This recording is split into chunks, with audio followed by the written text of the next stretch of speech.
I had a dream last night where I met Christina. It was awkward because it totally had to do with Seattle, but for some reason Lauren was there too.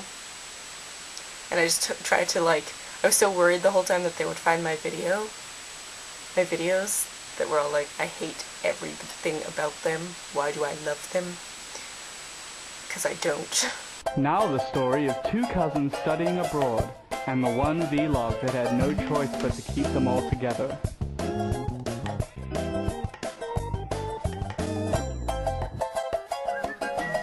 It's Cousinhood 2.0. A few rants. One, I'm a total Holden because the other day I was just, in a Holden mood, basically. And, a bunch of teachers and a bunch of just people I don't really talk to kept walking by me and were like, ¿Cómo estás? And I was like, because I was all grumpy all day and they could totally tell, and I was just like, bien.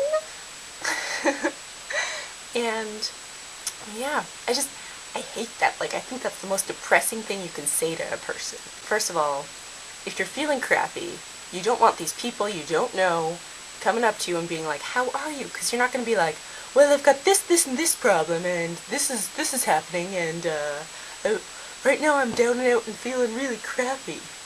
No, you're not going to say that. You're just going to be like, bien, to get them to leave you the hell alone. And then when you're feeling fine, bien, it's the same thing. You just say you're fine. Fine. This ties into my whole theory about how fine is the most depressing word in the English language. It just is. You got the fine when you're like, I'm fine.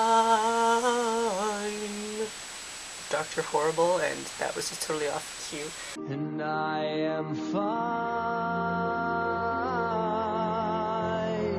But when you're feeling terrible and everything's going to hell and you just you can't really express it, so what do you say? You say you're fine.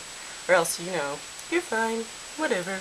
It just expresses this whole sense of apathy, but it's just depressing. It's just more depressing than being like, I'm doing terribly, because then at least you're admitting it and you're acknowledging it. When you just say you're fine, it's just, BT dub, me equals super jealous about the J Brand concert.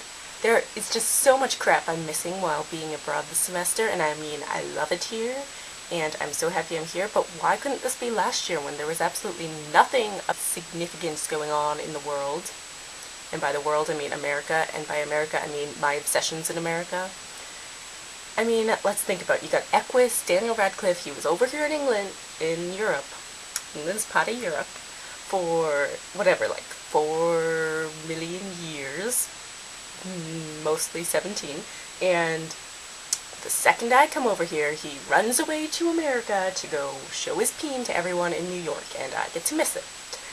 We got Jay Brannon finally coming to Massachusetts, which he should have come to a long time ago, but no. And you got to go to that, and I didn't. But thank me for telling you. The Beetle and the Bard being released, I'm getting that sent to my house on the day it comes out, but I'm not going to be there, so I get to read it 15 days later. Yay! We got, the Star Trek film coming out in May, and I'm not even sure if I can go in costume. And Nick's going without me. If it just came out over Christmas break like it was supposed to, then we could all just go together. But Nick's going with his Trekkie friends, and I'm left in the cold.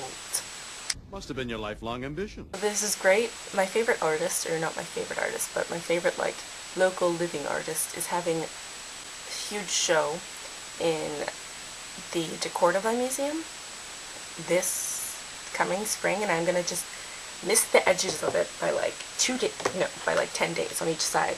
So it's just so frustrating because I've been in love with her work, and I even wrote her an email once, and she wrote me back, and her name is Tabitha Bevers. Crazy.